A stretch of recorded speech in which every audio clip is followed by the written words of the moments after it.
बार्शी तालुक्यातील कुसळंब येथे दिवसाढवळ्या झालेल्या थरारक गोळीबारामुळे संपूर्ण सोलापूर जिल्हा हादरलेला होता। मात्र बार्शी तालुका पोलिसांनी या गुन्ह्याचा छडा लावत अवघ्या 5 तासांच्या आत मुख्य सूत्रधारांसह तिघांना बेड्या ठोकलेल्या आहेत। मिळालेल्या माहितीनुसार कुसळंब येथील बाळासाहेब उकिरडे यांनी मुख्य आरोपीच्या पत्नीला मेसेज केला होता। याच रागातून पती योगेश मोरे याने आपल्या साथीदारांसह उकिरडे यांच्यावर जीवघेणा हल्ला करण्याचा कट रचला।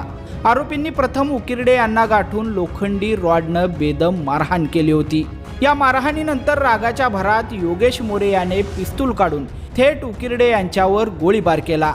भर वस्तीत झालेल्या या प्रकारामुळे परिसरात मात्र भीतीचं वातावरण पसरलेलं होतं। गुन्हा केल्यानंतर आरोपी कारमधून कर्जतच्या दिशेने पसार झालेले होते।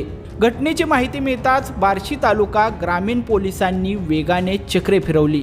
आरोपींचा माग काढत पोलिसांनी तब्बल 8 ते 10 किलोमीटर त्यांचा पाठलाग केला आणि सिनेस्टाईल पद्धतीने त्यांना जेरबंद केलंय। यामध्ये योगेश मोरे हा मुख्य आरोपी असून राहुल गायकवाड तसेच रोशन पिसाळ या तिघांना सध्या पोलिसांनी अटक केली आहे। पोलिसांनी आरोपीकडून गुन्ह्यात वापरलेली कार आणि शस्त्रसाठा जप्त केलेला आहे। यामध्ये एक पिस्तूल आणि जिवंत काडतूस तसेच 2 लोखंडी गज आणि एक धारदार कोयता याचा समावेश आहे।